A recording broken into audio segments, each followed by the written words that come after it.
Can digital transformation really raise the tide that lifts all boats? And where does the magic of Silicon Valley come from? I'm Tonya Hall for Tech Republic, and joining me is Keith Krach. He is the chairman of the board of DocuSign. Welcome, Keith. Well, Tonya, thanks so much for having me on the program. I really appreciate it. Absolutely. It's an honor. Explain what DocuSign does. Well, DocuSign enables anyone to transact anything, anytime, anywhere on any device securely. You are a Silicon Valley veteran, and you're known for building innovative and high performance companies and creating new industry categories. In fact, what are some of the major changes you've seen in Silicon Valley since you arrived a few decades ago? Yeah, so in the last 30 years, there's been a bunch of things that have stayed the same, Tonya. That's the people, the importance of values, and the ability to leverage a paradigm shift. But I think three big fundamental changes that I've seen is, first of all, is that speed of innovation. And now it is not the big that eat the small. It is the fast that eat the slow. So speed is the weapon of choice. It's the currency. Things are just speeding up. And leadership is no longer defined by size. It's defined by momentum. The second thing I would say would be, it's the United Nations out here now. And I think it's really the diversity of thought. And I think people realize now that different temperaments, talents, and convictions and diversity of thought is the catalyst for genius and the secret sauce to building a high-performance team. I think the third thing that I've seen is the importance of social responsibility. When I was CEO and chairman of Ariba, I remember we were talking about, should we start a foundation? We went public almost 20 years ago. And we looked at it, that wouldn't be our right to give away shareholder money. But at DocuSign, it's totally different. Everybody, all the employees, let's start the DocuSign Impact Foundation, which mission is to transform people's lives by transforming noble causes. The board was right there. And it's a big part of why people love DocuSign. It's that noble mission.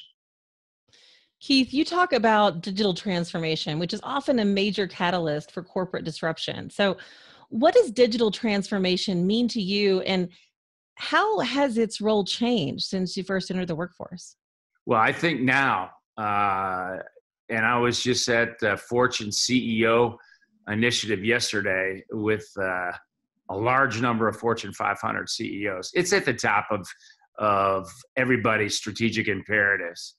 And when you talk about the digital transformation, it's really about a cultural transformation. That's the key to adoption. And when you talk about the cultural transformation, to me, it's change, right? And without change, we don't develop, prosper, or grow. And in business, you either change or you die. And it has just been so powerful to see that in terms of disruption. And, I'm able to see it because I spent a lot of my time with the Fortune 500 CEOs, but also enabling and being a platform for startups. So everybody goes, well, you feel like an arms dealer. And I go, no, we've declared war on paper. Our enemy is the status quo. Why is digital transformation imperative for us to remain competitive in the global economy? Well, if you think about the digital transformation, it is the basis for innovation. And that innovation is absolutely key for our nation's competitiveness. It's key that happens in basic industries so we can capitalize on productivity and we don't ship so many jobs overseas. It spurs the job growth. And the other thing is that it increases the GMP per capita, which is basically the standard of living. So it rises the tide for everybody. And the other thing that's important about technological prowess and the digital transformation is in terms of national security. That's just so critical, so that we can keep our freedoms here in this country. You've always been a proponent of mentorship, calling it the magic of Silicon Valley. So, what advice would you give to young entrepreneurs or leaders on how to seek and what to avoid in their own business? Yeah, I mean, I believe the most important things in life are not written in a book. Um, my mom always said, "Hey, learn by OPE, other people's experience." I've had some great mentors. My recommendation is, and I call it the leadership hybrid mentor matrix, where don't just model yourself after one person, but multiple people, because here again, it's that diversity of thought. And one of the things that I've recently done is started a nonprofit organization called the Virtual Mentor Network to enable people to mentor at scale, where you can take some great leaders. And last week, I just did 90-minute interviews with General Stanley McChrystal, 4-star general who ran all the special forces, Dan Golden, longest-serving director at NASA, and then also Michael Brown, one of the most epic social entrepreneurs in our country, CEO of Citicorp, and he inspired AmeriCorps. And it's just amazing when you talk to people about this; it brings tears to their eyes. And everybody's had some great mentors, and the one of the magic about it is that when you're mentoring somebody, I always say you don't know anything unless you can teach it, but also you learn more from your mentees. And so it's a great 60-60 deal. And I think that's the great thing about, the magic of Silicon Valley is paying it back and paying it forward. So, and, at the end of the day, my legacy won't be, creating 4 categories. It's really about the people I mentored along the way. And it's really my, I call it the mentorship genealogy and how they pass it on. My father would always say, you never know if you're a good father until you see your children's children. And I say, you never know if you're a great leader until you see your mentees. So I think it's one of the wonderful things in life. Wow, that's excellent advice. Okay, so should we try to strike a balance then between technology and job retention, or will technology guarantee better jobs for everyone over time? Well, I'm a big believer in creates a better society in terms of innovation, technology, productivity. But I also believe that it's important that we play a role in retooling the workforce, because the change is coming absolutely so fast. And one of the great privileges of my life was to be chairman of the board of trustees at Purdue. And we bought Kaplan, one of the largest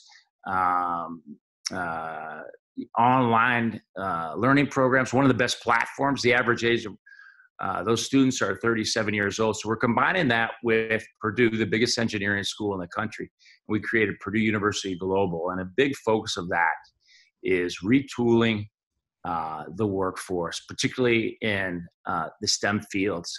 So I think the combination of productivity and retooling the workforce is really going to serve this nation. It'll be a magical combination. I also think the same things, the same aspects, for example, that Purdue's doing for online learning is also applicable for like prison reform, and to teach skills in prison so that, 3 months after they get out of prison, they've got a job, and that really maximizes the probability they won't be incarcerated again. So I think that combination is really, really important to our future.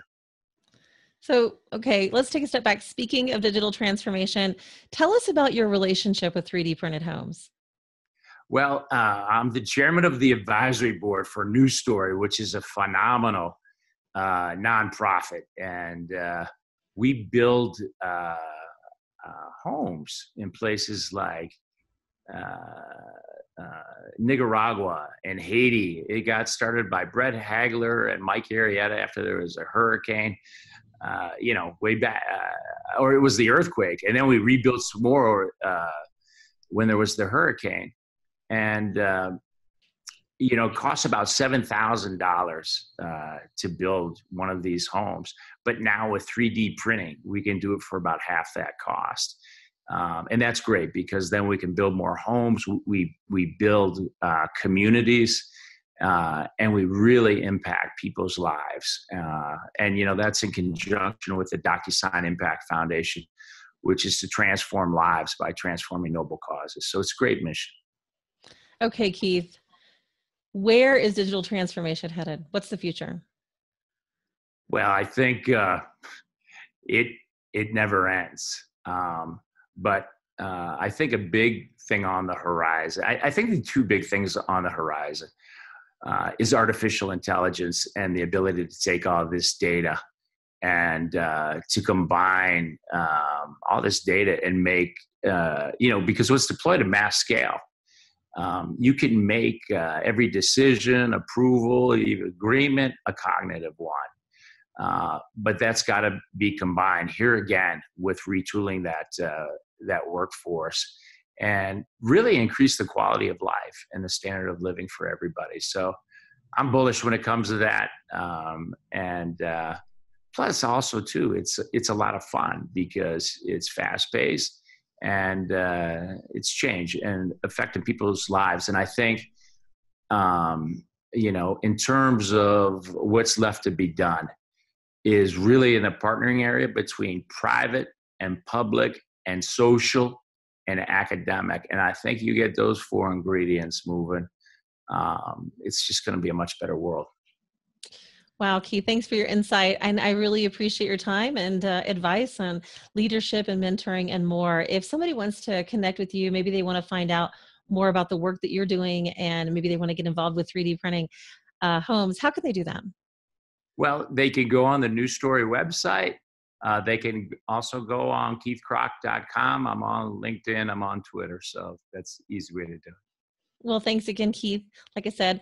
And if you guys want to find me and more of my interviews, you can do that right here on Tech Republic or ZDNet, or maybe go to my website, tonyahall.net.